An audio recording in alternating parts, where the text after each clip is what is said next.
Some nights feel different, not because of the silence, not because of the clock ticking on the wall, but because something hangs in the air, invisible, unspoken, yet impossible to deny. That night was one of those. The office was unnervingly quiet, the usual buzz of conversation and ringing phones replaced by the faint hum of the air conditioner. A soft desk lamp threw long shadows across the room, making everything seem strangely foreign. My fingers lingered over the keyboard, stiff and sore from hours of typing. It was almost midnight, almost time to leave. I sighed, stretching my tired neck. Most employees had cleared out hours ago, but I, Sophie, was still here, buried under a mountain of reports and emails that never seemed to shrink. They called it dedication, but lately, it felt more like exhaustion. That night, something felt off. I couldn't pinpoint it, but there was a tension in the air, a heavy stillness weighing on me. My chest tightened, my breaths uneven. Maybe it was just fatigue, or maybe something was about to happen. Just as I moved to shut down my computer, the sound of slow, deliberate footsteps echoed through the empty hallway. My muscles tensed. The office was supposed to be empty. I turned toward the doorway, and there he stood, Mr. Reynolds, my boss. He lingered in the dim light, his face unreadable, clad in a tailored suit and polished shoes, the subtle scent of his costly cologne drifting toward me. His presence was imposing, as always, but tonight, something was different. Something deeper simmered beneath his usual confidence. "You're still here," he said, his voice calm but firm. I nodded, swallowing hard. "Just finishing a report." He didn't reply right away. Instead, he stepped further into the room, his eyes locking onto mine. The way he stared, intense, almost calculating, sent a chill down my spine. After a long silence, he spoke again. "I need to talk to you." His tone was different, not the usual crisp professionalism. This was something more. I straightened in my chair, trying to push down the unease twisting in my stomach. "Is something wrong?" He didn't answer immediately. Instead, he exhaled, rubbing his jaw as if wrestling with his words. I'd never seen him pause like that. Mr. Reynolds was the type to decide fast, no second guesses. But tonight, he seemed torn. Then, he said something that flipped my world upside down. "I have an offer for you, but it's not what you think." In that instant, I knew whatever came next would change everything. My mind stumbled. An offer? What kind?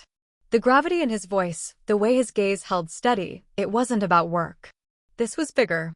"I don't understand," I said carefully. "What kind of offer?" He let out a sharp breath, like he was stepping off a cliff. "I need someone I can trust," he said. "And I think that's you." My fingers gripped the desk. Trust? He was my boss, a man who kept everyone at a distance, who operated with machine-like precision. Why was he here, late at night, saying he needed me? "I'm flattered," I replied cautiously, "but for what, exactly?" Then he dropped the bomb that shattered everything. "Marry me." The words slammed into me, stealing my breath. My body froze. I blinked, sure I'd misheard. "Excuse me?" His expression stayed unreadable, but a flicker, nerves, crossed his eyes. "No, that couldn't be." He never faltered. "It's not what you think," he clarified quickly, his tone steady but firm. "It wouldn't be real. It'd be an arrangement." An arrangement. The word sank into me, heavy and strange. Part of me wanted to laugh to cut the tension, but his face told me he meant every word. "This isn't a joke, is it?" I whispered. "I don't joke about business," he said. Business. That word iced my veins. I swallowed, throat dry. "Why me?" He ran a hand through his neatly styled hair, a rare sign of unease. "Because I need someone who won't exploit this, someone I can trust to keep it quiet, and someone who won't get attached." His words stung, sharp and cold. Did he see me as emotionless, just a reliable cog in his machine? Still, curiosity overtook my shock. "Why a fake marriage?" He sighed, leaning against my desk, fingers pressing into the wood as if steadying himself. "My grandfather's will. There's a clause, if I'm not married soon, I lose it all. My role, my shares, the company." My breath hitched. His entire empire, billions, a legacy he'd built, was on the line. And you think marrying me fixes that? Yes, he said, no hesitation. My heart pounded. I couldn't tell what stunned me more, that he'd picked me, or that he seemed so sure I'd say yes.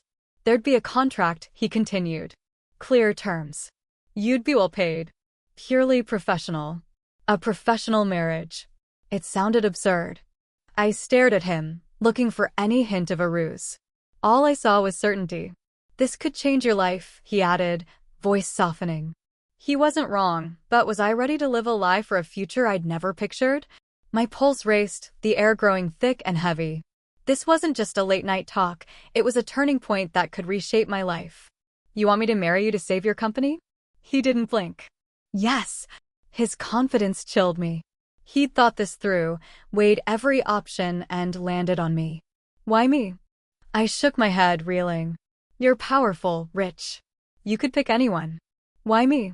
He crossed his arms, studying me with boardroom intensity. Because you're the only one I trust. The words hit me hard, flattering, yet unnerving. You've worked for me for years, he went on. You've never gotten personal, never played politics, never gossiped. You're loyal, professional, discreet. I exhaled shakily. He was right. I'd kept my head down, worked hard, stayed out of the drama, but I'd never thought it'd make me perfect for a sham marriage. This is nuts, I muttered, rubbing my temples. I know, he admitted. But it's the only way. A dry laugh slipped out. And after? We just fake a divorce. Yes, he said simply. A quiet split once it settled. I stared, waiting for doubt to show. Nothing. He was dead serious, and worse, a small voice in me whispered this might not be crazy. What would I be signing up for? I asked carefully. His jaw tightened, like he'd expected that. A 1-year contract. We'd keep up appearances, events, public stuff, like a real couple. Privately, separate lives. You'd get enough to change everything. I sucked in a breath. There it was, the bait. Not just money, but freedom. No more scraping by. No more late nights proving myself. But dread twisted inside me. What if someone finds out? His eyes darkened. They won't. His certainty was almost believable. I hesitated, fingers digging into my chair. Every sensible part of me screamed this was reckless, but another part, one I barely knew, was curious. I'd played it safe forever, and where had it gotten me? Overworked, ignored. This was power, a door to a world I'd never touched. He leaned in, voice low. Think about it. This isn't just about me. It could change everything for you too. That's when I realized I wasn't just mulling it over, I was already leaning toward yes. Years of grinding, sacrificing, pushing past exhaustion just to be seen, and still, I was a nobody. Now, Mr. Reynolds was handing me a chance to rewrite it all. But at what price? I stood suddenly, pacing the office. This is insane, I muttered. He watched silently, patiently, like he knew I wouldn't bolt. I faced him, frustration spilling out. Do you get what you're asking? To fake a life, to pretend I love you while everyone watches. His jaw tightened, but his face stayed blank. I know exactly what I'm asking. Of course he did. He didn't stumble into choices, he planned them. I was just a piece in his game. I exhaled hard, rubbing my temples. What if I say no? For the first time, something flickered in his eyes, not anger, not disappointment, something else. Then nothing changes, he said. You go back to your life, struggling, proving yourself to people who don't notice. His words cut raw and true. He stepped closer, voice dropping. Or you say yes, and you enter a world where your place isn't questioned, a world that opens for you. I swallowed hard. Power, security, freedom. It was terrifying and thrilling. I pictured it. Galas, elegant dresses, a penthouse instead of my cramped place. No more bills, no endless ladder climbing. But then came the shadow, a life of fake smiles, rehearsed moments, a marriage built on nothing. I turned away, gripping my desk. What if people ask questions? We'll have a story, he said instantly. A good one. And if they don't buy it? His tone sharpened. We make them. A shiver hit me. That was him, relentless, crushing obstacles. And after a year, We just act like it never happened? He nodded. A clean divorce. No fuss. Just like that. I searched his face for doubt. Nothing. He'd made peace with this. Marriage was just a means to an end. If I agreed, it'd be the same for me. I should have said no. I should have walked. But a quiet thought nagged. What if there's more he's hiding? I need time to think, I said, pulse racing. He nodded, eyes steady on mine. Take all the time you need. But we both knew I'd already decided. Sleep dodged me that night. I lay awake, staring at the ceiling, my mind a storm of logic and temptation. A business deal dressed as a marriage, it was mad risky. Yet his words looped. This could change everything for you too. I'd been invisible, overworked, clawing for a scrap of recognition.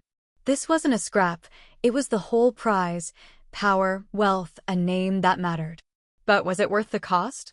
Next morning, I got to work early, stomach knotted. The office hummed as usual, oblivious to the edge I teetered on. But I knew. And he knew. When I stepped into his office, he was waiting, his gaze intense, asking silently, "Have you decided?" I swallowed, heart hammering. No backing out. "I'll do it," I said, voice firm. "I'll marry you." Silence stretched, thick and electric.